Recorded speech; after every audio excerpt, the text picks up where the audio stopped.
Bonjour, bon après-midi, bonsoir, chers collègues, quel que soit l'endroit d'où vous nous rejoignez.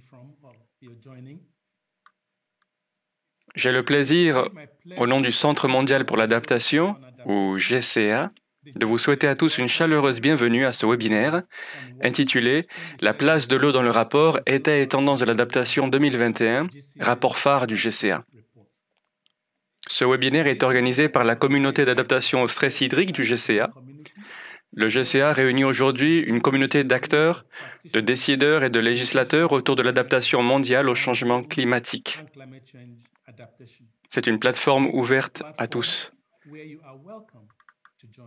Je m'appelle Anthony Nyang et je suis le directeur régional du GCA pour l'Afrique et j'aurai le plaisir d'animer aujourd'hui ce webinaire. L'objectif de ce webinaire est de partager des contenus techniques sur le rapport État et tendance de l'adaptation. Il aborde notamment la place de l'eau dans l'adaptation en Afrique. Bien qu'à l'échelle mondiale, le continent africain contribue très peu aux émissions de dioxyde de carbone, il subit de plein fouet les effets du changement climatique. Cela se traduit par une augmentation des températures et des niveaux de la mer, par une variation des schémas de précipitation et par des phénomènes climatiques extrêmes qui menacent le développement socio-économique en Afrique. À long terme, moins d'eau sera disponible pour les foyers, l'industrie et l'agriculture. D'ici 2050, entre 500 millions et 3 milliards d'Africains de plus seront touchés par le stress hydrique, avec de sérieuses conséquences sur la santé publique et la croissance économique. Par exemple, en Afrique subsaharienne, le changement climatique pourrait faire chuter le produit intérieur brut, ou PIB, de jusqu'à 3% d'ici 2050. Nous devons répondre à ce constat par des actions fortes et l'objectif de ce webinaire est d'approfondir les stratégies et mesures à mettre en œuvre. Voici un aperçu du programme. Tout d'abord, nous écouterons les remarques d'introduction de professeur Patrick Verkooyen, directeur général du GCA. Ensuite, les co-directeurs du rapport, que je présenterai bientôt, nous en donneront les grandes lignes. Cet exposé sera suivi d'une discussion avec des invités de marque. Les participants auront la possibilité de poser des questions pour contribuer à la discussion. N'hésitez pas à écrire vos questions et vos commentaires dans le chat de la session. Nous ferons de notre mieux pour répondre à toutes vos questions.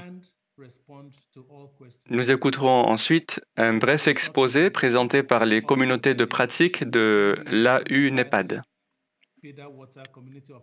Et pour ceux qui suivent ce webinaire de l'Afrique de l'Ouest, sachez qu'une interprétation de ce programme en français sera mise à votre disposition. J'ai à présent le plaisir d'introduire le professeur Patrick Verkooyen, directeur général du Centre mondial pour l'adaptation. Dans ce rôle, le professeur Verkooyen est mené à collaborer étroitement avec Ban Ki-moon, architecte de l'accord de Paris sur le climat, 8e secrétaire général des Nations Unies et président du conseil d'administration du GCA. Le professeur Verkooyen a dirigé la Commission mondiale sur l'adaptation, présidée par Ban Ki-moon. Il était auparavant le représentant spécial de la Banque mondiale pour le changement climatique. Il possède un doctorat en diplomatie pour le développement durable de l'université de Wageningen. Le professeur Verkooyen détient également une maîtrise en administration publique de l'université de Harvard, ainsi qu'une maîtrise en philosophie sociale et politique de l'université d'Amsterdam. Professeur Verkooyen, vous avez la parole. Merci beaucoup, Tony, pour cette introduction si généreuse. Mesdames et messieurs, chers collègues et amis, je vous souhaite à mon tour la bienvenue à ce webinaire très important sur l'adaptation au stress hydrique qui s'attaquera à la problématique de l'eau en Afrique. J'en profite aussi pour remercier le gouvernement des Pays-Bas qui soutient ces travaux élargis dans le cadre de cette voie. Alors pourquoi l'Afrique ? Comme Tony le disait, en raison de l'urgence climatique, l'Afrique se trouve aujourd'hui à la croisée des chemins. Si elle poursuit cette trajectoire, elle fonce droit dans le mur. Mais si l'Afrique s'adapte au changement, elle prospérera. Nous avons tous lu le rapport publié par le GIEC l'été dernier. Nous avons appris que des températures extrêmes et potentiellement mortelles, de plus de 40 degrés Celsius, pourraient se produire à hauteur de 140 jours par an dans certaines régions d'Afrique. Nous avons eu un aperçu de l'intensification du cycle de l'eau, des inondations fluviales d'envergure se produisant auparavant une fois tous les 100 ans pourraient désormais survenir tous les 20 ans. C'est la réalité du changement climatique. Mais de notre point de vue, cette réalité ne reflète pas tout à fait la réalité de l'Afrique. Faisons un petit flashback en 2019. Je suis sûr que nous nous souvenons très bien des cyclones les plus puissants jamais enregistrés dans l'hémisphère sud de l'Afrique, les cyclones Idai et Kenneth. Nous avons tous été témoins des ravages qu'ils ont causés au Mozambique, au Malawi et au Zimbabwe. Cette perte de vie et de moyens de subsistance fait partie de la réalité en Afrique. Mais là encore, ce n'est qu'une partie de l'histoire. Pour nous, membres du Centre mondial pour l'adaptation, ou GCA, la réalité du changement climatique en Afrique, c'est une histoire de résilience, de responsabilité, de solidarité et d'opportunité pour un continent plus sûr, plus vert et plus prospère. C'est cette histoire-là, les solutions, les innovations, les faits scientifiques et le leadership des collectivités locales, le besoin d'une action coordonnée et l'appel urgent pour un plus grand financement.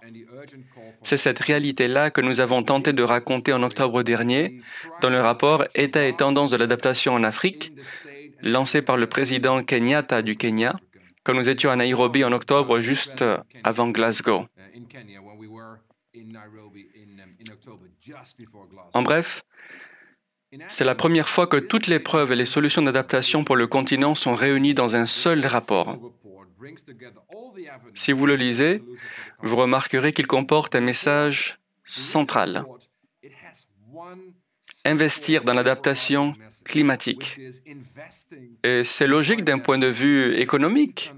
Chaque dollar, chaque euro dépensé pour améliorer la résilience et l'adaptation climatique génère entre 2 et 24 dollars ou euros de profit économique.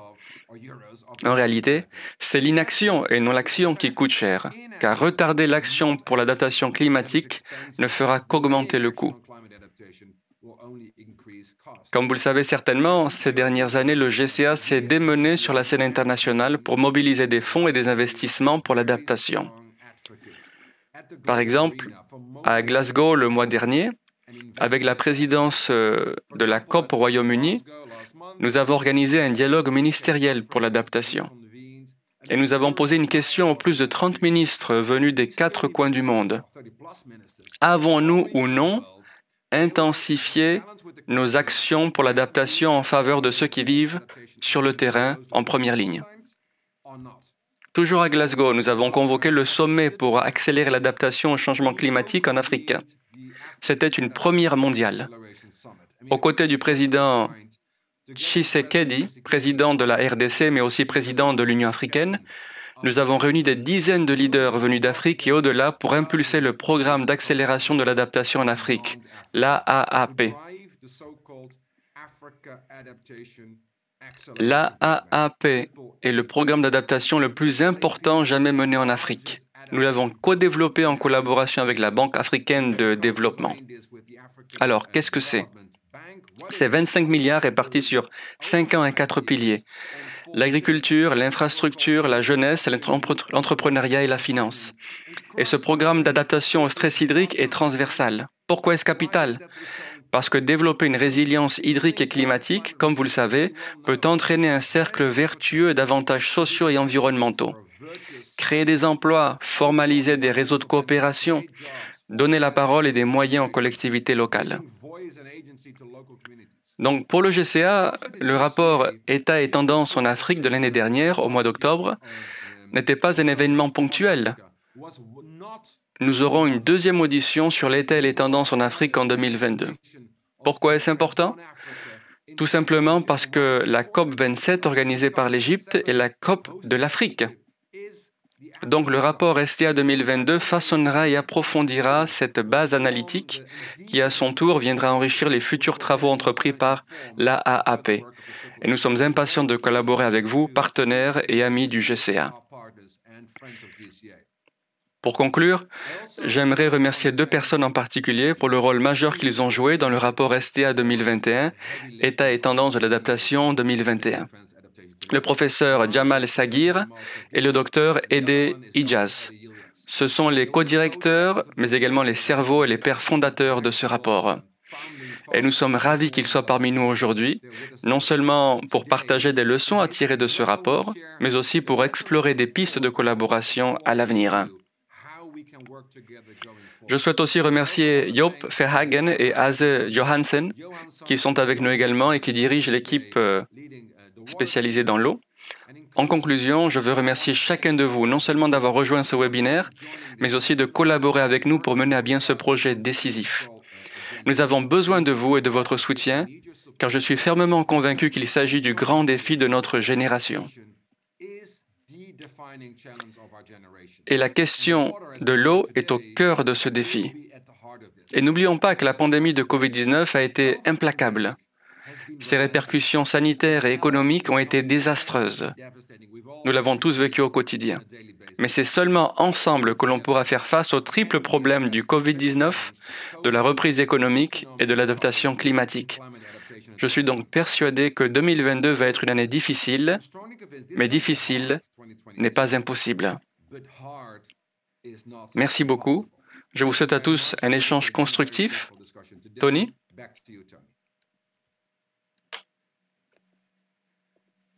Merci beaucoup, professeur Verkooyen, pour cette intervention percutante. Comme vous l'avez dit, c'est une question d'adaptation. Et pour l'Afrique, l'eau est au cœur du changement climatique. J'ai à présent le plaisir, mesdames et messieurs, de vous présenter deux éminentes personnalités. Quand on m'a demandé de les présenter, je me suis dit, que vais-je pouvoir dire de ces deux hommes qui ont déjà tout vu et tout fait? Ce sont les deux co-directeurs du rapport qui fait l'objet de notre réunion. Tout d'abord, permettez-moi de vous présenter le docteur Ede Ijaz, conseiller principal du GCA. Ede a eu une brillante carrière au cours des 23 dernières années au sein de la Banque mondiale. Il a été directeur régional pour le développement durable et les infrastructures pour l'Afrique et l'Amérique latine. Il a travaillé en tant que directeur général pour la pratique technique de la résilience sociale, urbaine et rurale et a été responsable du programme de développement durable et des infrastructures pour la Chine. Durant sa carrière, il a géré un portefeuille d'environ 80 milliards de dollars d'investissement et près de 800 rapports en matière de politique et de conseil. Il a dirigé une équipe de plus de 700 techniciens et plus de 1000 conseillers à travers le monde. Il est chercheur non résident à la Brookings Institution et travaille actuellement à la rédaction de 2 livres intitulés « Les technologies qui entravent le développement durable » et « La gestion des connaissances et le changement organisationnel » qui seront publiés en 2022. Ede possède un doctorat en génie civil et environnemental avec une spécialité en hydrologie et en ressources hydriques de l'Institut de technologie du Massachusetts. Il est donc tout à fait compétent pour nous parler de ce sujet.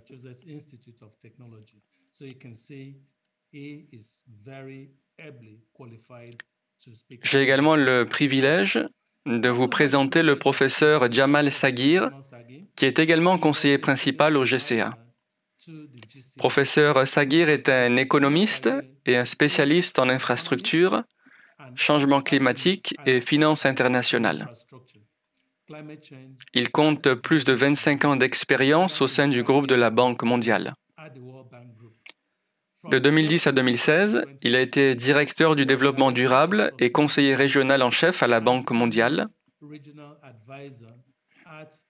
Il a occupé plusieurs postes de directeur en Afrique, dans l'agriculture et le développement du rural, l'énergie et les infrastructures, l'environnement, le changement climatique, l'eau, le transport et le développement durable.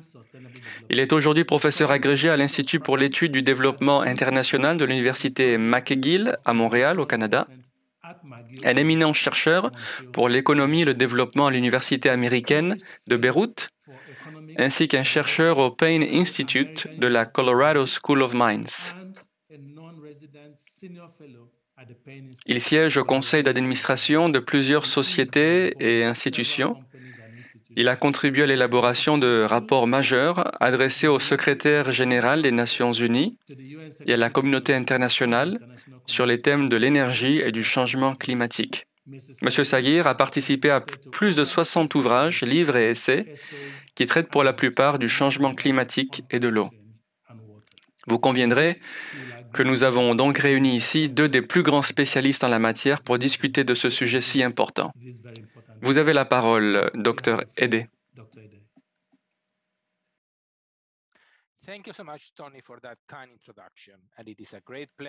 Merci beaucoup, Tony, de m'avoir présenté si gentiment. Je suis très heureux de participer à cette réunion sur l'adaptation au stress hydrique et de développer le chapitre de l'eau, ainsi que les conclusions du rapport État et tendances de l'adaptation 2021, focalisé sur l'Afrique. Nous allons aujourd'hui nous pencher particulièrement sur quelques-unes des conclusions et des particularités contenues dans ce rapport, en commençant par une description des risques climatiques actuels et prévus en Afrique, notamment sur le plan de l'eau.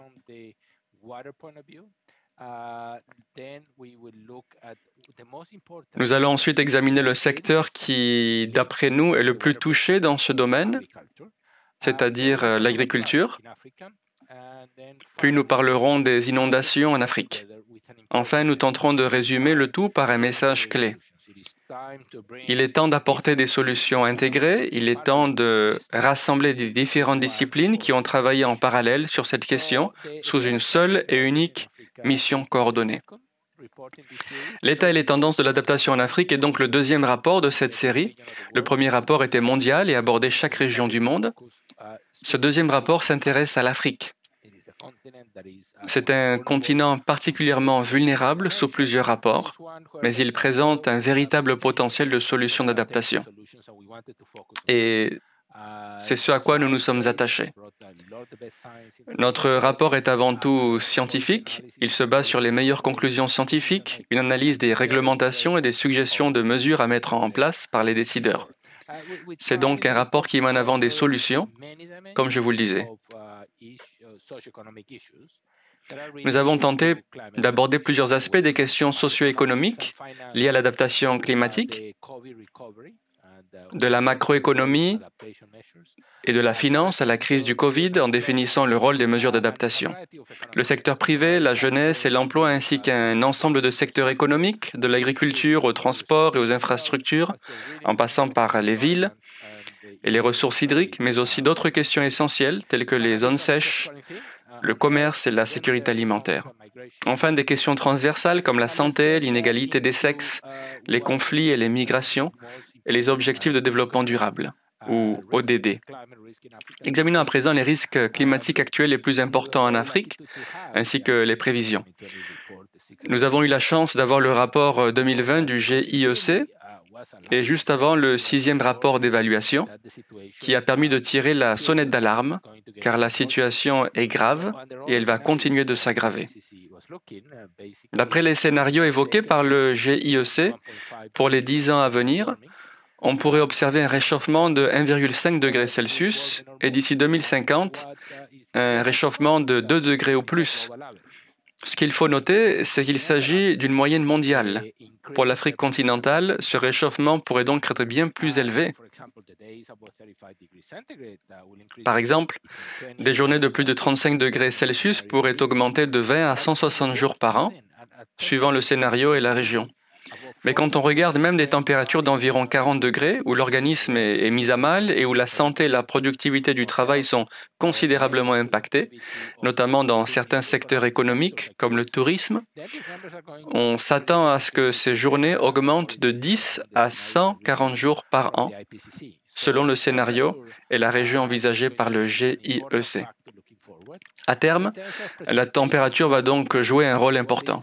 En termes de précipitations, d'inondations et de sécheresse, ce qui est inquiétant, c'est qu'on s'attend à ce que la fréquence et l'intensité de fortes précipitations augmentent. Les inondations centenaires observées jusqu'à présent pourraient donc se produire une fois tous les 40 ans d'ici 2050 sous des scénarios de réchauffement modéré ou une fois tous les 20 ans. Ce sont donc des changements importants. Ce qui est intéressant, et c'est ce qui ressort de ce rapport, c'est qu'il ne s'agit pas d'inondation ou de sécheresse, mais d'inondation et de sécheresse. Par conséquent, on s'attend à ce que les sécheresses augmentent dans toutes les régions, à l'exception du nord de l'Afrique de l'Est et de la Corne de l'Afrique.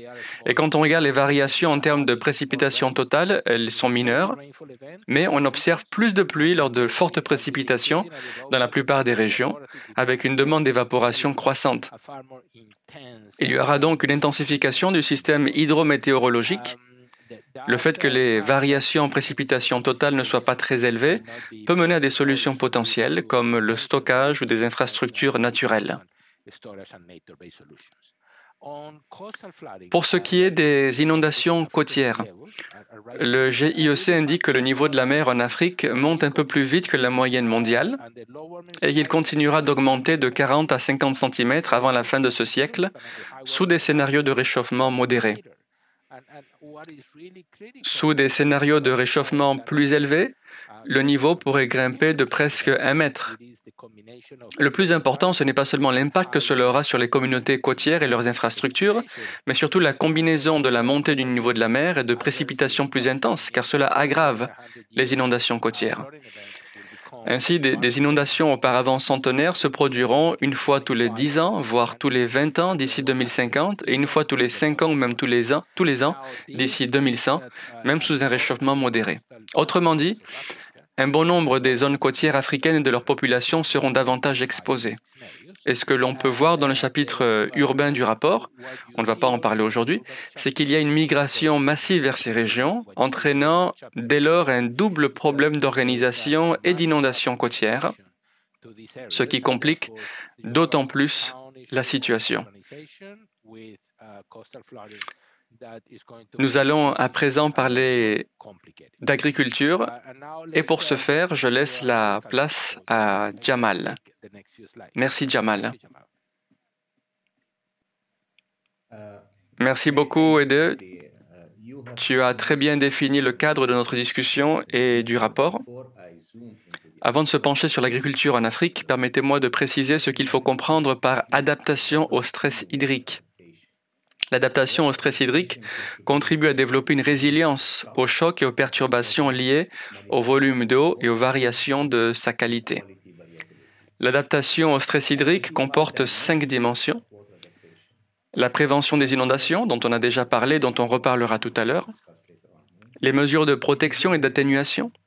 La réaction, soit la reconstruction suite à des fortes crues plus fréquentes dans des zones urbaines et rurales liées à des variations de précipitations. La lutte contre l'érosion dans les régions côtières liées à une montée du niveau de la mer ou du bassin fluvial en raison de variations dans la dynamique hydrologique et des cycles de l'eau. Et les capacités d'approvisionnement en eau fiable, système d'approvisionnement en eau, d'irrigation et de traitement des eaux usées résistants au changement climatique, une eau pour l'écosystème qui à son tour fournit un service écosystème pour la nature et pour les êtres humains.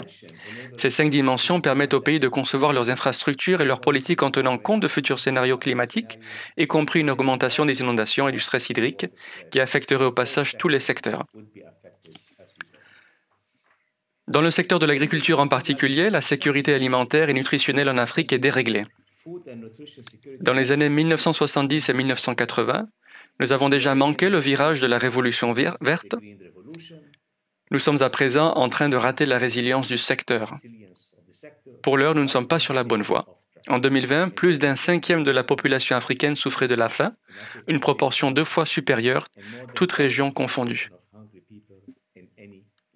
Le changement climatique entrave déjà les progrès vers la sécurité alimentaire en Afrique, car il s'ajoute à d'autres chocs et d'autres stress actuels, notamment les inégalités, les conflits, les migrations, la récession économique et la pandémie de Covid-19.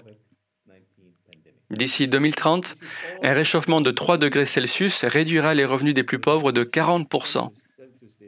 soit une augmentation de 8%. D'ici 2050, le nombre d'Africains sous-alimentés passera de 282 millions à 350 millions.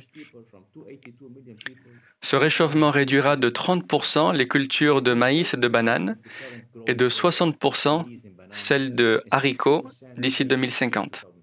En Afrique de l'Ouest, il pourrait décimer un cinquième des pêcheries maritimes et la moitié des emplois liés à la pêche et faire perdre environ 300 millions de dollars de revenus par an dans tout le système alimentaire d'ici 2050. C'est le constat que fait notre rapport.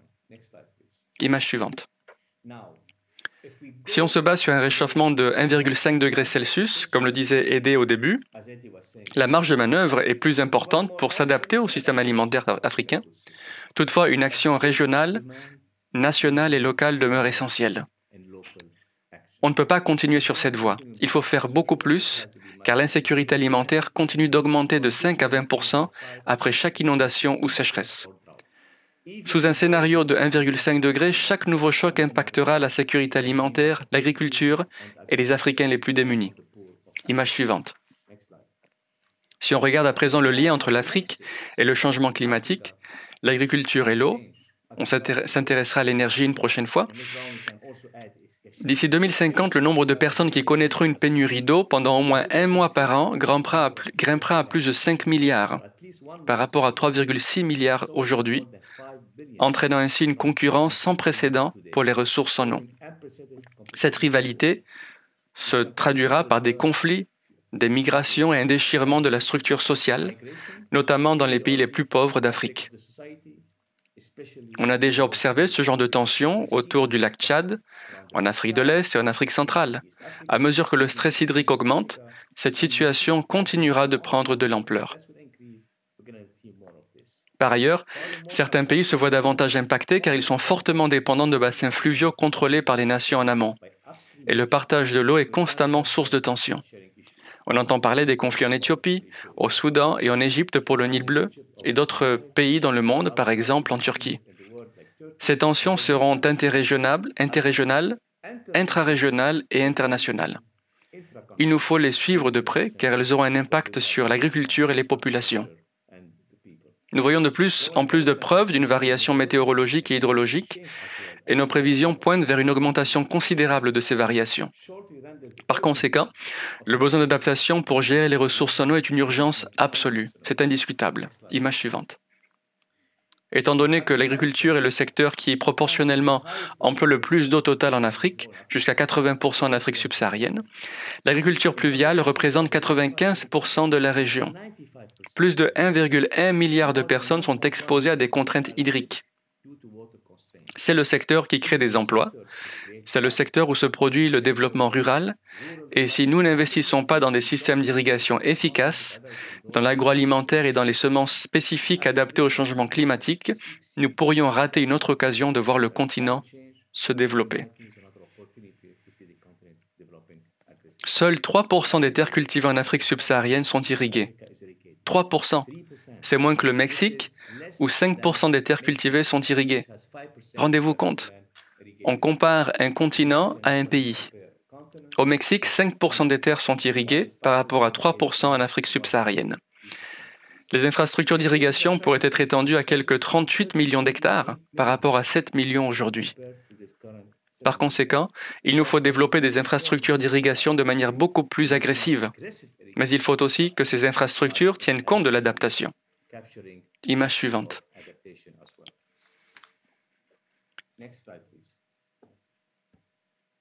À présent, parlons d'adaptation. Cette image est très parlante parce qu'elle compare l'agriculture purement pluviale aux terres entièrement irriguées. On voit donc l'importance de la gestion de l'eau employée pour l'agriculture, du drainage à l'irrigation, avec de l'eau de surface, en passant par l'irrigation souterraine et au système de collecte. Ce que j'aimerais ajouter, c'est que l'adaptation au stress hydrique existe déjà aujourd'hui. On l'a vu dans les systèmes de collecte de l'eau, avec l'installation de réservoirs spéciaux, de stations de pompage, de techniques de recyclage d'eau, de traitement agricole ou de récupération. Ces techniques sont employées dans des réseaux de collecte d'eau usée quand on perd un approvisionnement en eau brute, dans les émissaires marins et la construction d'usines de traitement des eaux usées. Pour ce qui est de l'assainissement, l'Afrique fait bonne route avec le compostage des biodéchets ou la digestion anaérobie des boues. On le voit aussi dans la collecte de l'eau avec des systèmes de collecte installés sur les toits, de meilleures capacités hydriques et une utilisation plus efficace. Mais il faut accélérer tout cela. Il faut aller beaucoup plus vite. Il faut exploiter ces techniques pour mieux tirer parti des investissements qui seront injectés dans ce secteur. C'est vital pour l'Afrique, vital pour le secteur de l'agriculture et d'autant plus vital pour le climat et pour les plus démunis. Aidé? Oh, pardon, il reste une image à commenter. Je peux m'en occuper. Cette image est elle aussi frappante. Pour faire court, on n'a plus le choix. L'adaptation, comme le disait notre directeur général, ce n'est pas un simple choix, c'est une obligation. Ce n'est pas une contrainte, c'est un devoir. Mais financer l'adaptation au changement climatique sera plus efficace que les opérations de secours. Et c'est ce que notre gouvernement doit comprendre. Financer l'adaptation. Investir dès maintenant car les effets à long terme seront bénéfiques pour vous. Le coût de l'adaptation agricole s'élève à 15 milliards de dollars, moins de 1% du PIB. Le coût de l'inaction, soit de ne rien faire, pourrait s'élever à 12% du PIB. Autrement dit, il faut investir aujourd'hui. Mieux vaut ça que de payer plus cher demain. Et si on observe les efforts de recherche et de vulgarisation, la gestion de l'eau, les infrastructures, si on regarde ce qui doit être fait et ce que coûtera l'action par rapport à l'inaction, les infrastructures et l'accès au marché, qui est important pour le développement rural et la croissance économique, c'est de l'ordre d'environ 60%. Merci. Merci Jamal. Parlons à présent des inondations en Afrique. Les inondations sont en réalité l'un des chocs climatiques les plus importants. Elles représentent 65% des événements et 25% des morts en Afrique. Mais ce qui est particulièrement intéressant, et c'est ce que l'on voulait souligner dans ce rapport, c'est le lien entre les inondations et les sécheresses. À l'échelle mondiale, environ 1,5 milliard de personnes vivent dans des régions où le risque d'inondation est élevé. 132 millions de cette population est pauvre, soit un peu moins de 10%. En Afrique subsaharienne, 10% de la population globale vit dans des régions où le risque d'inondation est élevé. En revanche, 50% des pauvres en Afrique vivent dans des régions à risque. Et cela ne se produit pas seulement à l'échelle nationale. À l'échelle sous-nationale, la Banque mondiale indique, d'après des données relatives aux populations régionales, au risque d'inondation et à la pauvreté, que les plus démunis sont souvent surexposés aux inondations. Vous imaginez bien que dans les villes, c'est parce que les populations les plus pauvres, issues de collectivités à faible revenu, ont tendance à s'installer dans des régions où le risque d'inondation est élevé. En Afrique de l'Ouest, par exemple, dans les pays possédant des deltas et des rivières plus larges, tels que le Bénin, le Nigeria et le Cameroun, des populations s'installent dans ces régions où le risque d'inondation est élevé. En gros, 73% de la population étudiée en Afrique vit dans des pays particulièrement exposés aux inondations fluviales. Par conséquent, il ne faut pas uniquement penser aux inondations, mais du lien qui existe entre les inondations et la pauvreté sur le continent. Le rapport met en avant une série de mesures palliatives. Tout d'abord, il est essentiel de bien cerner le risque d'inondation. Ce n'est pas simplement une question hydrologique, ni de savoir où les inondations vont avoir lieu, mais aussi quelles populations habitent ces régions, quels sont leurs biens et leurs moyens de subsistance, et comment trouver des moyens de réduire leur exposition. D'autant plus que les infrastructures traditionnelles de lutte contre les inondations coûtent très cher. On ne peut pas construire des digues partout en Afrique assez rapidement pour faire face. On ne peut pas contourner le problème des inondations en se contentant de construire. Il faut trouver des solutions plus pratiques et moins chères. Mieux planifier, mieux se préparer. Être prêt à l'éventualité d'une inondation pour protéger des biens et des vies, c'est la première étape. La deuxième étape consiste à aménager et à gérer le territoire. Comment s'assurer que lorsque des populations arrivent et se développent dans des zones urbaines, elles ne s'installent pas dans des zones à haut risque? Comment s'assurer que dans les collectivités rurales, elles ne s'installent pas dans des zones où les risques d'inondation sont élevés? Comment s'assurer que les titres fonciers et l'insécurité territoriale n'obligent pas les gens à s'installer dans ces zones, ces pièges à pauvres, pour ainsi dire, causés par les inondations ou le changement climatique? Le rapport aborde aussi des solutions basées sur la nature. L'avantage du continent africain, c'est qu'il possède toujours beaucoup de zones vierges. Comment protéger de manière stratégique certains espaces naturels, que ce soit les mangroves côtières ou la végétation autour des rivières et des criques, de manière à ce que la nature puisse faire office de zone tampon et ainsi protéger les populations des inondations. Enfin, et nous en reparlerons un peu plus loin dans cette présentation, la gestion des risques d'inondation à une plus grande échelle, pas seulement au niveau des bassins fluviaux, mais aussi des eaux transfrontalières. L'autre message important que nous voulions souligner dans ce rapport, c'est que non seulement en Afrique, mais également dans beaucoup d'autres pays, 3 programmes, les ODD, Objectifs de développement durable, la gestion des risques liés aux catastrophes, dans le cadre d'actions de Sendai pour la réduction des risques de catastrophes, et l'adaptation au changement climatique de la Convention CCNUCC, se développent parfois en parallèle, avec différentes entités institutionnelles qui ne communiquent pas forcément entre elles. Mais réduire la vulnérabilité améliore la résilience des pays, des villes et des collectivités. Nous devons sans faute allier ces 3 programmes. Et le rapport montre bien, nous avons vu que certains chocs climatiques enlisent certaines régions en termes de réalisation des ODD. Parfois, la gestion des risques liés aux catastrophes ne se focalise que sur les catastrophes actuelles et mieux reconstruire aujourd'hui ne veut pas forcément dire tenir compte des prévisions climatiques de demain. Donc, combiner ces différents domaines est désormais fondamental pour l'Afrique. Et dans le secteur de l'eau, cela l'est d'autant plus dans 2 disciplines. Premièrement, la gestion des risques liés aux catastrophes.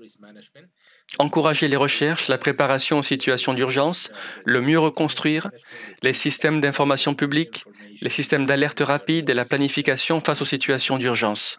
Deuxièmement, et c'est quelque chose dont on a parlé pendant des années, c'est intégrer la gestion des ressources hydriques, examiner la façon dont on utilise le territoire et l'eau et les infrastructures de planification spatiale. Donc ces 2 disciplines doivent se recouper et fusionner pour éviter un développement en parallèle. Si l'une peut complémenter l'autre, la région en retirera beaucoup plus de bienfaits. Je vais terminer avec un dernier point, les eaux transfrontalières.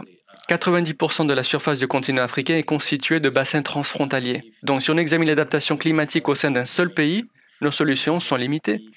Il faut donc une coopération interrégionale, de la mise en œuvre de simples mesures pratiques telles que le partage de renseignements pour mieux comprendre le changement climatique, les risques d'inondation et de sécheresse, à l'entreprise collective de grands projets d'infrastructures transfrontaliers, de barrages multifonctionnels, etc., etc. On peut tirer des leçons de cette coopération transfrontalière et de l'adaptation climatique en regardant quelques exemples en Afrique. En fin de compte, partager des renseignements considérés comme fiables par toutes les parties concernées permet à chacune d'entre elles de mieux se préparer à des chocs climatiques plus fréquents et plus intenses. Si on passe à l'étape suivante, celle de partager des outils de planification, cette préparation, cette collaboration peut optimiser les mesures pratiques à mettre en place pour l'adaptation climatique. Comment partager des infrastructures, non seulement des infrastructures grises et des barrages multifonctionnels, mais aussi des infrastructures vertes, par exemple la gestion des bassins versants et le reboisement. Cela peut aider l'ensemble du bassin à être davantage résilient face au changement climatique.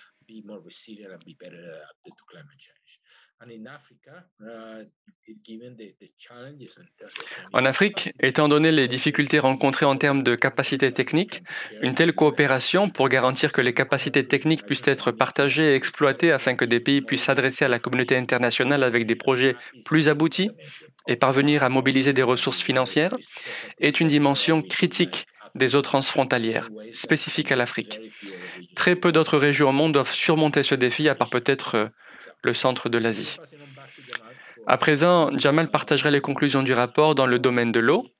Jamal? Merci beaucoup, Ede, d'avoir précisé le cadre de notre discussion ainsi que les leçons tirées de l'adaptation climatique et de la coopération transfrontalière. En conclusion, ce rapport a confirmé ce que l'on croyait. Pour que les gouvernements d'Afrique favorisent l'adaptation à la gestion de l'eau et aux systèmes alimentaires, il est essentiel non seulement d'élaborer des politiques, mais aussi de recourir à des investissements financiers publics. On ne peut plus faire bande à part. Il faut allier nos efforts pour accélérer et s'adapter. Par rapport à l'élaboration de politiques, les coûts financiers sont relativement faibles, mais un effort et une volonté politique sont capitales et nécessaires à l'échelle nationale, locale, municipale et régionale. La GIRE, la RRC et l'adaptation climatique doivent être abordées sous le même angle. Le rapport est clair. Ces trois pratiques ne peuvent pas être développées en parallèle, ni développer leur propre boîte à outils, ni leur propre stratégie. On en a vu passer un bon nombre. Elles sont parfois complémentaires, mais parfois contradictoires. Il est temps d'adopter une approche commune, d'avoir le même angle d'attaque, comme l'évoquait une des questions posées et que j'ai essayé de répondre brièvement. L'approvisionnement en eau requiert aussi des conditions préalables. Toutes les questions de réforme, de comptabilisation et de tarification de l'eau, les stratégies que nous mettions en œuvre dans les années 1990 à 2000 doivent continuer. Mais le rapport montre que ce n'est pas suffisant. Nous devons à présent adapter ces stratégies et passer à la vitesse supérieure sans tarder pour ne pas perdre le travail qui a déjà été abattu.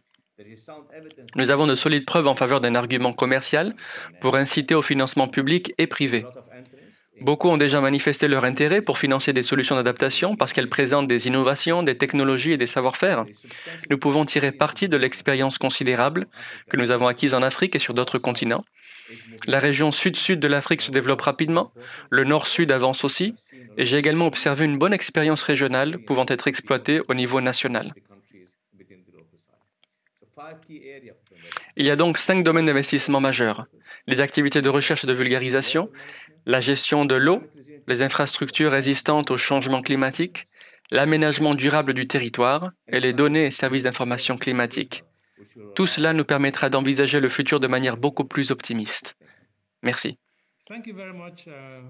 Merci beaucoup, Ede et Jamal. Vos remarques sont très pertinentes et nos participants ont déjà posé pas mal de questions. Si vous n'avez pas encore posé de questions ou si on n'y a pas encore déjà répondu, merci de le faire et nous serons heureux d'y répondre. Entre-temps, je me tourne vers Joop Verhagen.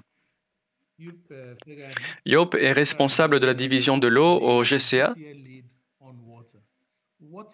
Que pensez-vous de ce rapport exhaustif? Quel impact cela a-t-il sur ce que vous faites au Centre mondial pour l'adaptation? Joop? Oui, merci beaucoup Tony et merci beaucoup Ede et Jamal pour cette excellente présentation, très complète. Ce qu'il faut surtout retenir, c'est que l'eau est au cœur de l'adaptation au changement climatique.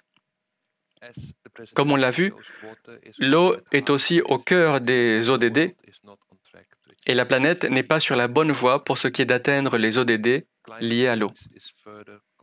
Le changement climatique complique davantage notre entreprise. Nous avons besoin d'un investissement de taille et il est évident que nous n'injectons pas assez d'argent dans l'adaptation au stress hydrique. Nous n'investissons pas assez pour atteindre les ODD liés à l'eau. À part l'aspect financier, et Jamal en a parlé tout à l'heure, nous avons aussi besoin d'adopter une approche commune. L'adaptation au stress hydrique doit être rationalisée à l'échelle nationale. On ne peut pas gérer l'eau pour les populations, l'eau pour l'économie, l'eau pour la nature ou l'eau pour la consommation alimentaire séparément. Nous devons fusionner ces politiques. On ne peut pas parler de sécheresse sans réfléchir aux inondations. Ce que Jamal a clairement démontré lors de sa présentation, c'est que la réduction des risques liés aux catastrophes, la gestion des ressources hydriques intégrées et l'adaptation climatique doivent être rassemblées sous une seule et même politique. Les mesures nécessaires pour poursuivre de près ces politiques optimisées et rationalisées permettront aussi aux pays d'attirer des investissements dans le secteur de l'eau. Améliorer la gouvernance de l'eau est également essentiel. C'est bon marché, ça coûte moins cher, mais c'est difficile et cela demandera une volonté politique et un soutien massif de la part de chacun de nous. En Afrique, beaucoup de pays fournissent des efforts. Certains pays tentent d'allier la RRC et la gestion intégrée des ressources hydriques. D'autres s'attellent à mieux gérer l'eau transfrontalière, mais nous devons accélérer la cadence et la qualité des efforts fournis pour parvenir à nous adapter au changement climatique et ainsi nous assurer que le monde de demain sera davantage résilient.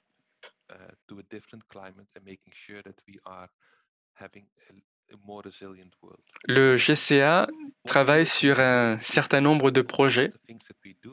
Pour vous donner un exemple, nous avons développé l'accélérateur d'adaptation urbaine qui aide les villes à rationaliser leur eau pour qu'elles deviennent plus résilientes à l'avenir. Nous les aidons à comprendre les risques climatiques. Nous collaborons avec elles pour élaborer des stratégies, prioriser et planifier des constructions résilientes. Nous développons des savoir-faire. Et aux côtés d'institutions clés, nous nous assurons que ces projets sont financés sur le terrain pour que les villes deviennent plus résilientes et plus durables pour tous. Tony, je vais m'arrêter là parce qu'il y a beaucoup de questions et beaucoup veulent participer, mais merci encore pour cette opportunité.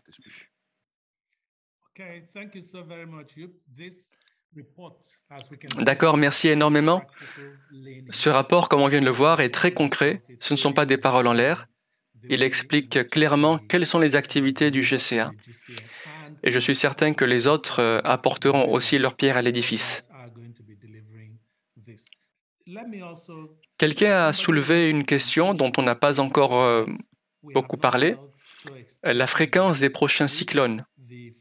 En introduction, notre directeur général, professeur Verkooyen, a mentionné les 2 cyclones les plus importants que nous ayons vus en Afrique australe, les cyclones Idai et Kenneth.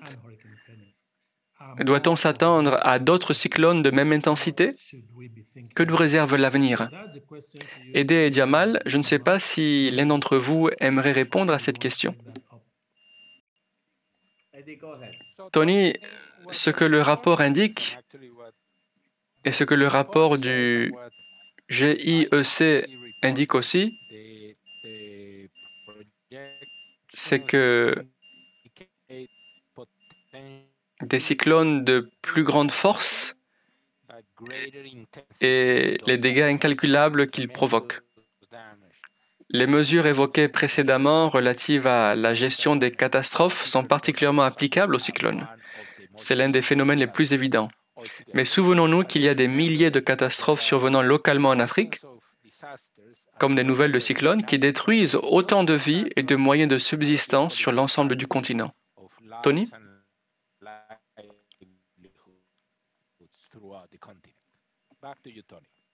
D'accord, merci beaucoup.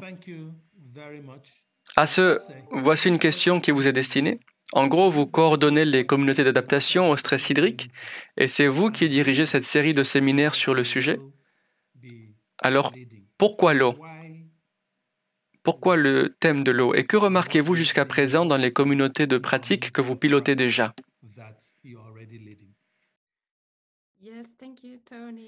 Oui, merci Tony. En tant que conseillère pour la communauté d'adaptation au stress hydrique, je pense que l'eau a toujours été absente du programme parce qu'on la prend pour un acquis. Sans parler de l'eau qu'on ne voit pas et qui circule dans les plantes et dans l'atmosphère. Donc je crois qu'il est très important de mettre l'accent sur tous les différents aspects de l'eau, non seulement ce que l'on perçoit comme une source d'approvisionnement ou celle qui coule de notre robinet.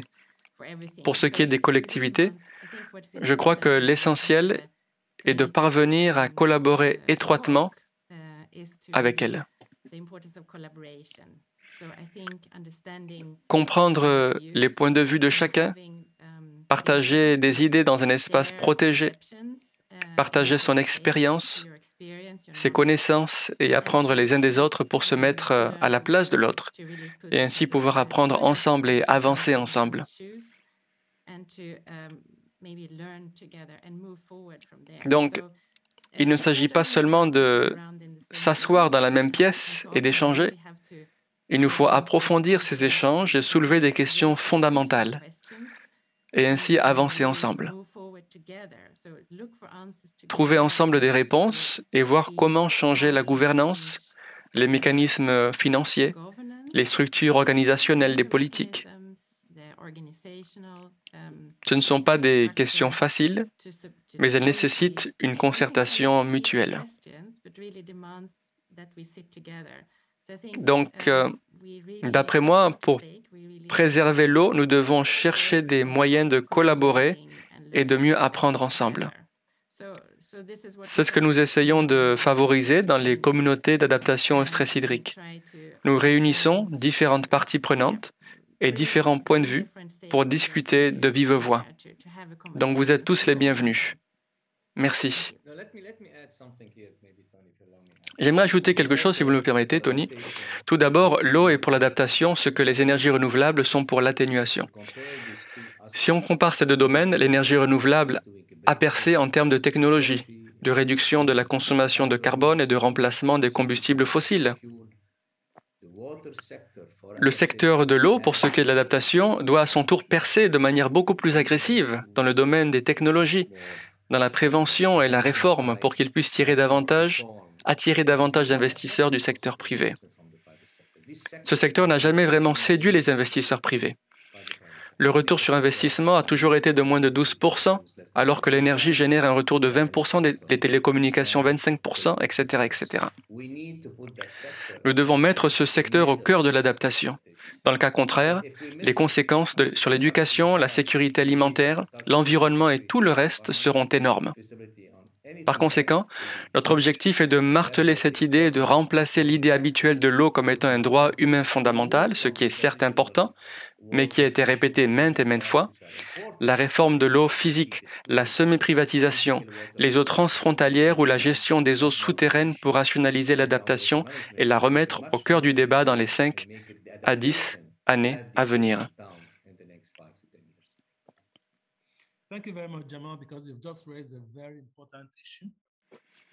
Merci beaucoup, Jamal, car vous venez de soulever une question très importante.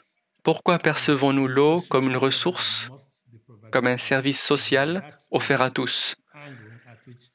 C'est l'angle que l'on a adopté et je crois que cela décourage les investissements dans ce secteur.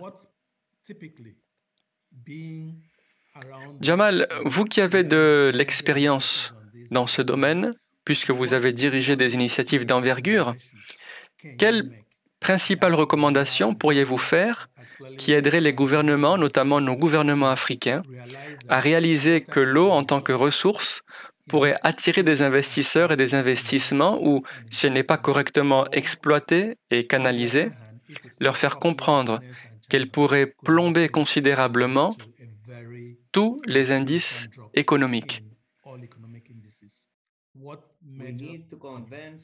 Nous devons convaincre les ministres des Finances de l'Afrique qu'investir dans l'eau est une bonne chose et que cela a un impact sur la croissance économique, la création d'emplois et la réduction de la pauvreté. Cela fait 20 ans que nous menons cette bataille. Nous n'avons pas encore réussi à rassembler des ministres de l'eau ou de l'écologie autour d'une table.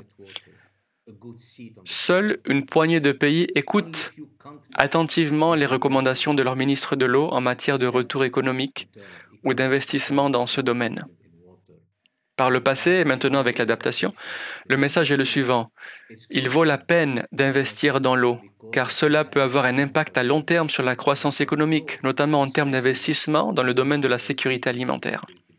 Ce message n'est pas encore tout à fait compris, et notre collègue Dr Alex Simalaboui pourra certainement nous le confirmer d'après son expérience au NEPAD.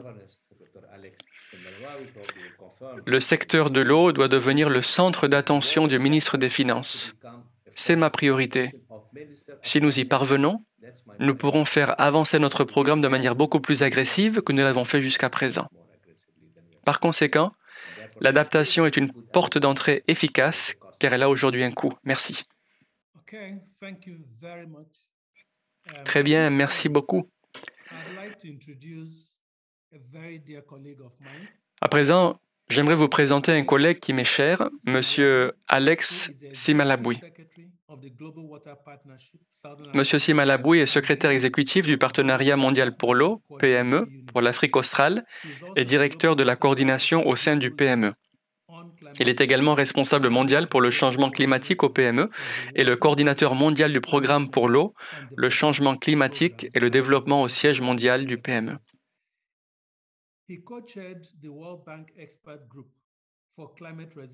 Il a coprésidé le groupe d'experts de la Banque mondiale pour la résilience climatique et a conçu, développé et dirigé un programme pour les investissements, la préparation, la sécurité de l'eau et le développement à la résilience climatique dans 60 pays sur 4 continents: l'Europe, l'Asie, l'Afrique, l'Amérique latine et les Caraïbes. Monsieur Simalaboui a conseillé plus de 20 pays et gouvernements sur l'intégration de l'eau au sein du développement économique. Il est l'un des principaux auteurs du rapport La sécurité de l'eau pour le développement en Afrique.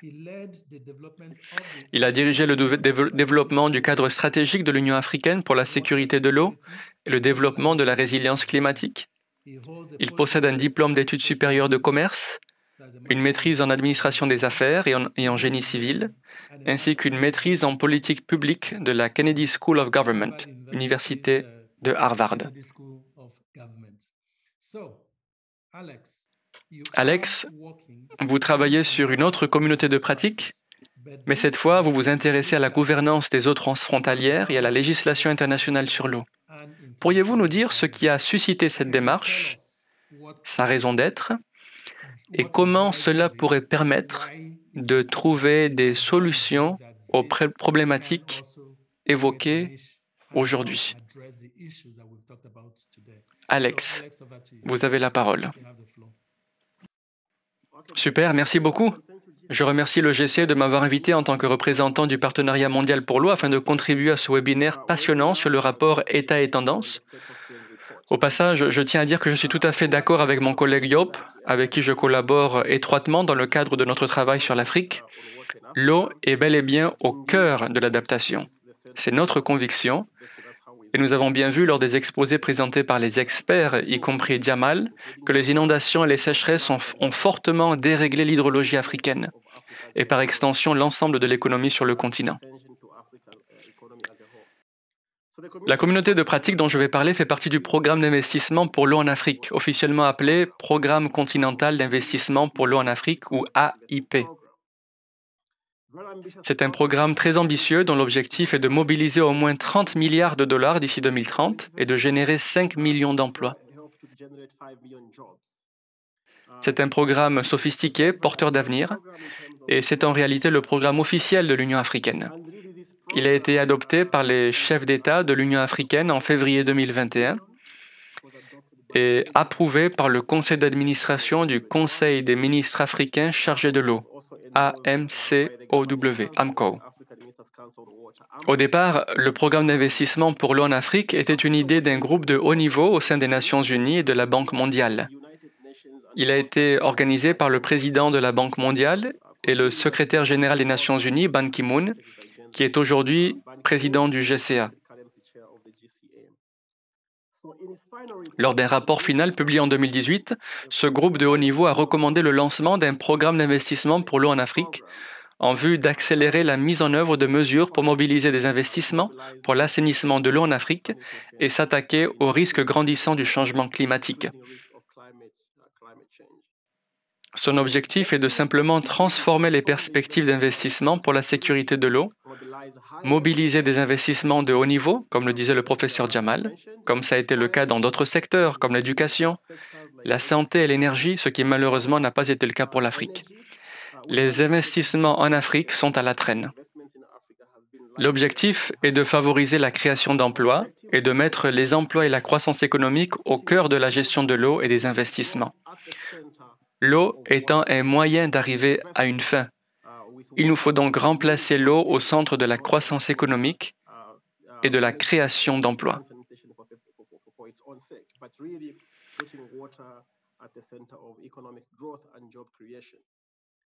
En gros, l'AIP a été conçu et adopté par l'Union africaine afin de résoudre un seul et unique problème: réduire l'écart des investissements pour l'eau sur le continent.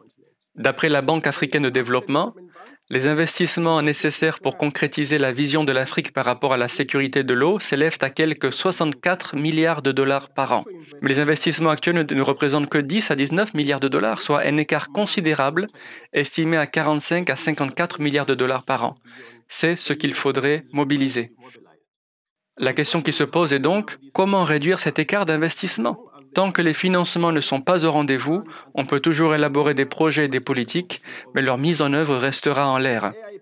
L'AIP tente de répondre à ce problème particulier, celui consistant à mobiliser d'importants investissements pour la gestion de l'eau, l'assainissement de l'eau, la gestion de l'environnement, des solutions basées sur la nature et des infrastructures.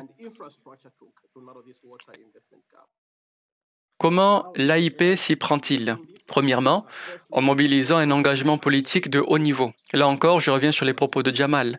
L'eau est un sujet trop complexe pour être confié à des bureaucrates comme moi. C'est un sujet très compliqué au niveau transfrontalier. C'est compliqué parce que l'Afrique partage plus de 64 bassins fluviaux.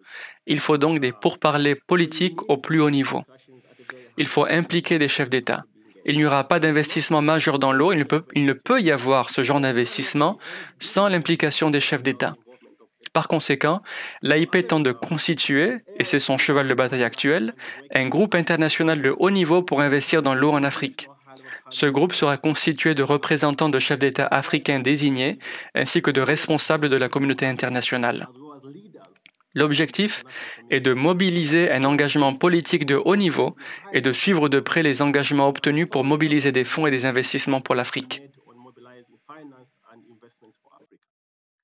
Deuxièmement, en développant un tableau de bord des investissements pour l'eau, de manière à suivre de près les investissements mobilisés et à mettre en place des mécanismes pour mobiliser des financements mixtes qui font appel au secteur privé. Jusqu'à présent, le secteur privé n'a été qu'un simple spectateur, et ce pour plusieurs raisons. Il nous faut donc casser ces barrières et réduire les risques qui dissuadent le secteur privé d'investir dans l'eau en créant un mécanisme qui vise à définir des capacités de financement mixtes.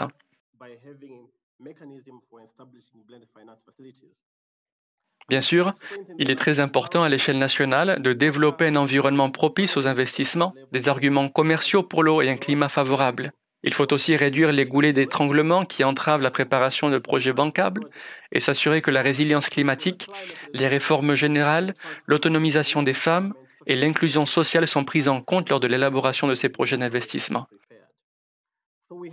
Nous avons donc mobilisé, et nous travaillons activement avec eux, un certain nombre de partenaires pour créer ce qu'on pourrait appeler une communauté de pratiques focalisée sur les investissements pour l'eau en Afrique. Plus de 23 institutions internationales et panafricaines collaborent depuis le mois de mai. Quelques-unes de ces organisations, y compris le Centre mondial pour l'adaptation, sont ici présentes. En gros, plus de 23 partenaires ont aujourd'hui rejoint le programme d'investissement pour l'eau en Afrique et travaillent ensemble pour trouver des moyens de réduire cet écart d'investissement pour l'eau. Et s'attellent tout d'abord à développer un tableau de bord des investissements pour l'eau. Ces 23 organisations, partagées par l'Agence de développement de l'Union africaine et soutenues par le Conseil des ministres africains chargés de l'eau, sous la direction et les conseils de la Banque africaine de développement, y compris la Banque mondiale et l'OCDE, travaillent activement au développement d'un outil de suivi pour soutenir le programme continental d'investissement pour l'eau en Afrique. Cet outil sera présenté aux chefs d'État à intervalles réguliers pour garantir le respect des engagements. Il définira des cibles et des jalons qui permettront aux pays de suivre leurs progrès et de mieux comprendre l'écart d'investissement national pour l'eau et déterminer aussi quelles mesures entreprendre. Il indiquera les performances au niveau national par rapport à d'autres indicateurs prioritaires développés par les partenaires. Il favorisera aussi, comme indiqué plus tôt, une meilleure redevabilité pour que les engagements soient respectés.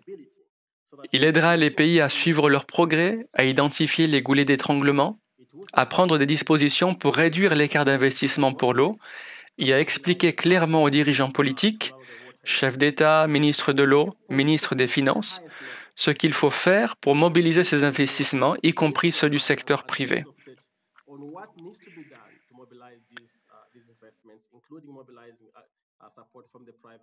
Voici un petit aperçu. Il y a donc 3 piliers dans le cadre qui a été récemment approuvé par le conseil directeur qui pilote ce projet, lequel est coprésidé par son Excellence Ibrahim Mayaki, ancien Premier ministre du Niger et actuellement directeur général de l'Agence de développement de l'Union africaine, ainsi que par son Excellence Jakaya Kikwete, ancien président de Tanzanie. Les deux coprésident le groupe de pilotage chargé de développer ce tableau de bord. Ils viennent tout juste d'approuver ces 3 piliers. Le premier pilier consiste à créer un environnement propice aux investissements dans le domaine de l'eau, renforcer cet environnement, c'est très important, notamment réduire les risques liés aux investissements pour le marché ainsi que les risques réglementaires et intégrer l'inclusion sociale, l'égalité des sexes et l'inclusion environnementale à ces projets d'investissement. Le deuxième pilier consiste à accélérer les investissements provenant des gouvernements, de l'enveloppe budgétaire, du trésor public ainsi que du secteur privé, y compris des organisations philanthropiques. Enfin, le troisième pilier consiste à renforcer les performances et la durabilité des investissements. Fini les éléphants blancs. Nous avons beaucoup de barrages qui ont été installés mais qui ne fonctionnent pas correctement. Des systèmes d'approvisionnement en eau qui ont été installés mais qui ne fonctionnent pas non plus. Des puits de forage qui ont été creusés mais qui sont aujourd'hui à sec. Nous devons donc améliorer les performances de l'approvisionnement en eau, l'assainissement et les investissements en ressources hydriques en veillant à pouvoir assurer un suivi en termes d'entretien, des installations et de maintenance opérationnelle, en améliorant la résilience climatique et en suivant de près l'impact économique de l'eau, y compris ses risques. Donc voilà sur quoi travaille la communauté de pratique dirigée par l'Agence de développement de l'Union africaine. Quant aux investissements envisagés, nous avons 23 programmes transfrontaliers de haut niveau pour l'eau et l'énergie sur l'ensemble du continent africain. Ces programmes ont déjà été approuvés par les chefs d'État. Le tableau de bord développé va pouvoir suivre de près l'avancement de ces investissements, petits et grands, y compris les écosystèmes et les solutions basées sur la nature.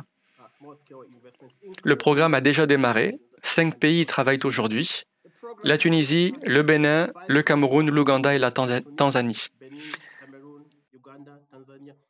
5 bassins fluviaux sont concernés: le bassin du Zambèze, le lac Victoria, le lac Tchad et le bassin de la Volta.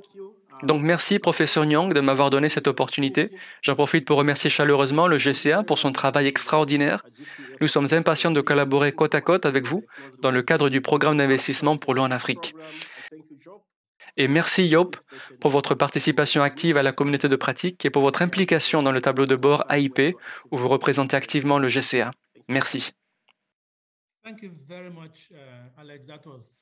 Merci beaucoup Alex pour cette présentation prometteuse et stimulante. Il est très rassurant de savoir que les choses bougent à ce niveau-là aussi, car comme vous l'avez bien dit, si nous n'avons pas un soutien politique, un leadership, cela devient un parcours du combattant.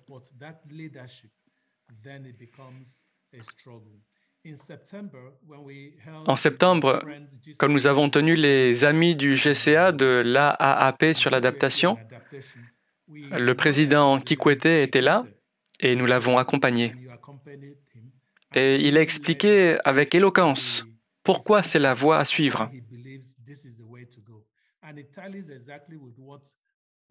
Et cela correspond exactement à ce que l'on fait généralement pour l'adaptation. Car auparavant, il était rare que la résilience ou l'adaptation soit au cœur d'un événement comme la COP. Mais ce sujet a désormais attiré l'attention de la communauté internationale. Et je trouve cela formidable qu'elle s'intéresse à présent à la question de l'eau comme un besoin d'adaptation en Afrique. Je m'adresse encore une fois à vous, Aidé. Vous avez entendu ce qu'a dit Alex, ainsi que les projets en cours. Qu'en pensez-vous?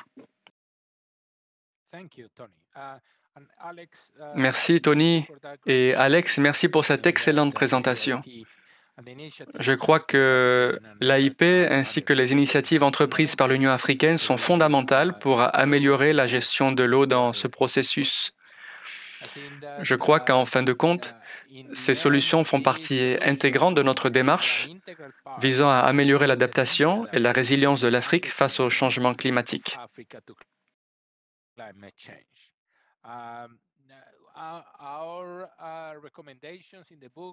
Les recommandations que nous faisons dans le livre, en collaboration avec les partenaires qui y ont contribué, se déclinent en 3 parties.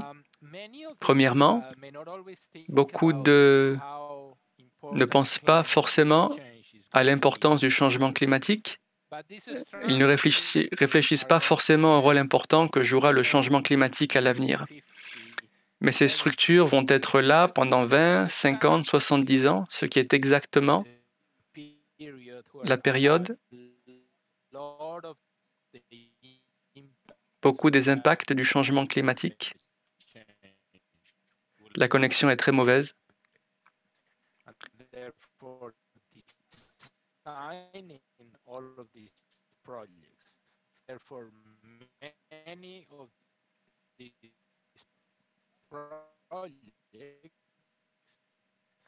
Malheureusement, la connexion de Aidé est très difficile et très compliquée.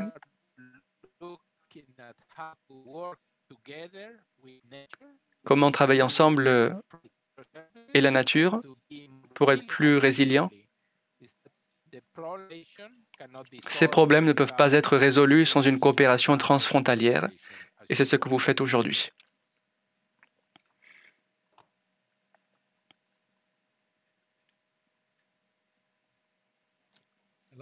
Allô?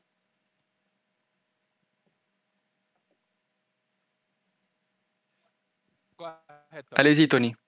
D'accord, désolé, nous t'avions perdu.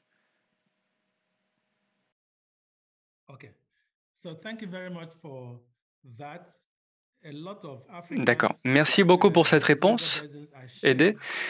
Un bon nombre de bassins fluviaux en Afrique sont source de conflits potentiels, comme Jamal l'a indiqué au début.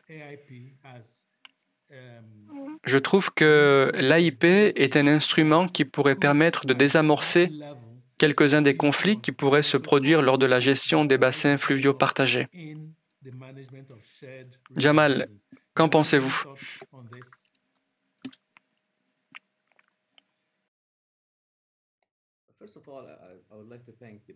Tout d'abord, j'aimerais remercier tous les participants. J'ai observé attentivement toutes les questions et les réponses et je fais de mon mieux pour fournir quelques réponses. Kamal Djemaoui a posé une question très importante. Est-il réaliste de croire que les conclusions et les recommandations évoquées seront mises en œuvre?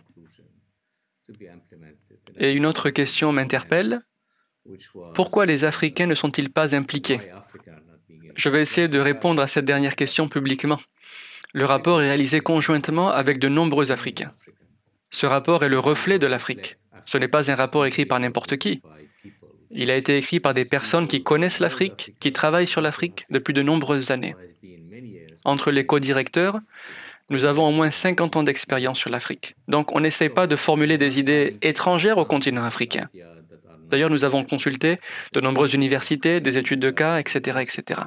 Donc, Kamal, il est important que vous compreniez cela, parce qu'une des choses qui sont importantes pour nous au GCA, c'est d'être à l'écoute du continent et de l'aider à se développer en long et en large.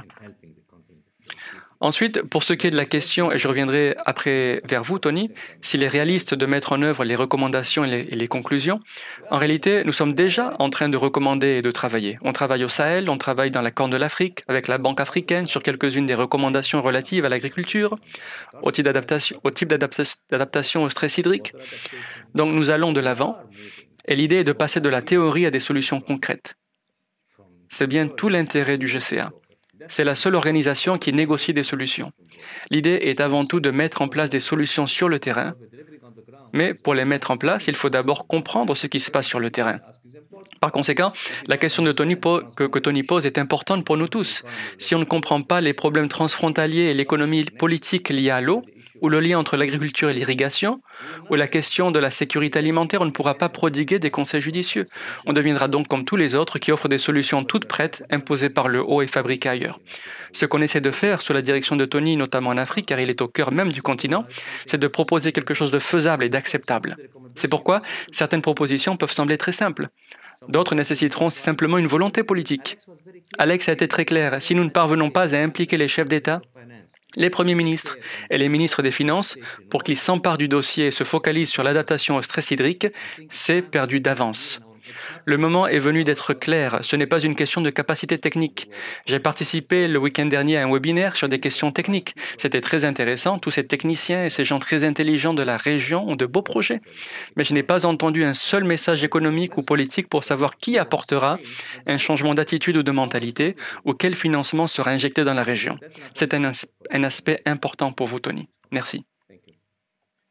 Merci beaucoup, Jamal. Et Alex, encore merci. Comme vous l'avez dit, la plupart des choses que l'on peut faire paraissent difficiles. Mais comme on l'a dit, ou comme l'a dit notre directeur général, difficile n'est pas impossible. Quand nous sommes revenus de la COP 21, tout le monde avait présenté leurs contributions déterminées à l'échelle nationale.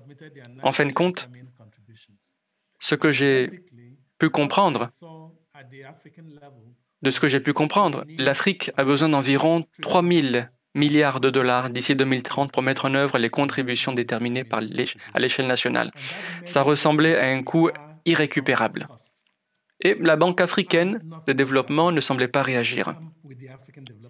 Mais quand nous avons changé de discours, qu'il y a un marché, il y a une opportunité de 3 000 milliards de dollars d'ici 2030, car la plupart des choses à mettre en œuvre dans les différents secteurs ne seront pas mises en œuvre par le gouvernement.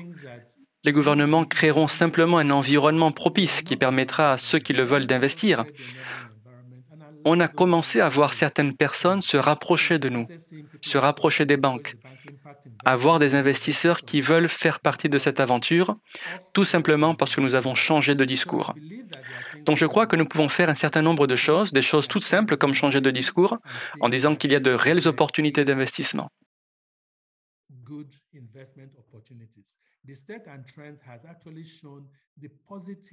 Le rapport sur l'état et les tendances montrait en fait le rapport coût-bénéfice d'investir dans l'eau, d'investir dans l'agriculture, dans l'irrigation, dans les services d'information climatique. Donc s'il y a un ratio coût-bénéfice positif en faveur de la résilience, je crois que nous devons le dire haut et fort, car un bon nombre d'investisseurs du secteur privé n'en sont pas conscients.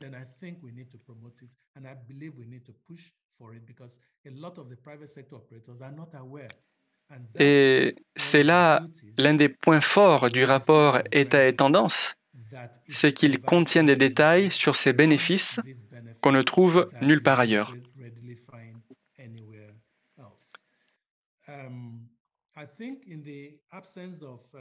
S'il n'y a pas d'autres intervenants, à part Jamal, est-ce que, Aidé, vous aimeriez dire quelques paroles de conclusion? Aidé?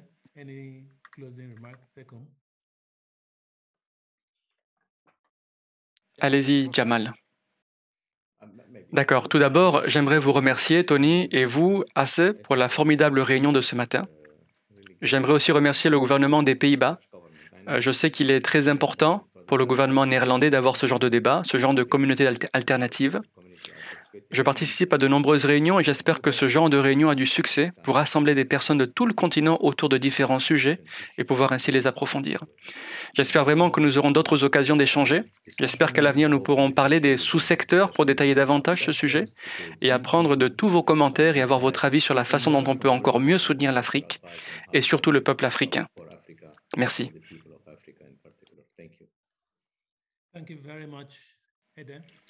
Merci, Aidé. Merci. Et bien sûr, merci Tony d'avoir si admirablement animé ce webinaire. Et merci aussi à la communauté d'adaptation au stress hydrique, ces plateformes qui nous permettent de partager nos connaissances et de poursuivre la discussion après une grande rencontre sont très importantes pour la communauté mondiale pour l'adaptation. Nous vous encourageons à jeter un coup d'œil au chapitre de l'eau et à d'autres chapitres du rapport État et tendance de l'adaptation. Nous avons hâte d'échanger d'une façon ou d'une autre. Merci de rester à l'écoute d'autres discussions techniques portant sur d'autres chapitres, comme l'assainissement de l'eau, la finance, la réalisation des ODD, etc., etc.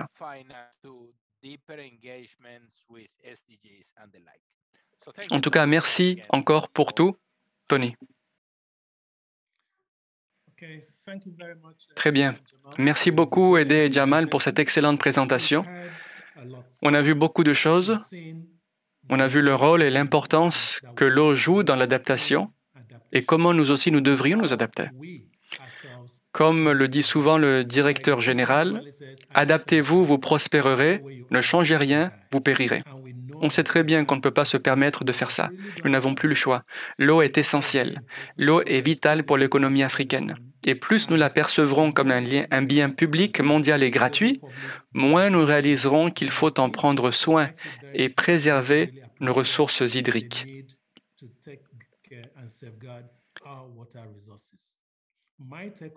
La grande leçon que je retiens, c'est qu'il est sage d'investir dans l'adaptation dans le secteur de l'eau. Le retour sur investissement positif devrait encourager le secteur privé. Comment le secteur public peut-il créer un environnement propice à ces investissements?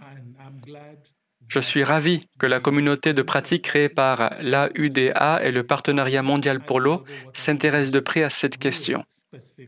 J'ai hâte de pouvoir collaborer plus étroitement avec eux. Nous avons déjà commencé à le faire. Il n'est plus nécessaire de travailler en parallèle. Plus personne ne doit faire bande à part. Le rapport État et tendance l'a martelé encore et encore. Les opportunités doivent être partagées. Et si une idée a marché au sein d'une collectivité, elle peut aussi fonctionner au sein d'une autre collectivité.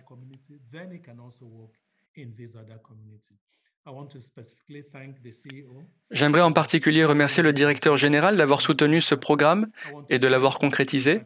Je veux remercier l'équipe, notamment ASE, d'avoir organisé ce webinaire. Ça n'a pas été facile de rassembler toutes les personnes présentes aujourd'hui.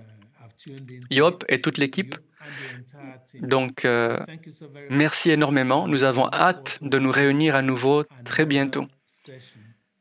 Je vous souhaite à tous une bonne continuation et bonne journée. Merci. Thank you, Tony. Organizing. Thank you, Tony. Thank you. Thanks, Alex. Thank you. Jabbar. Thanks, Ade. Thank you.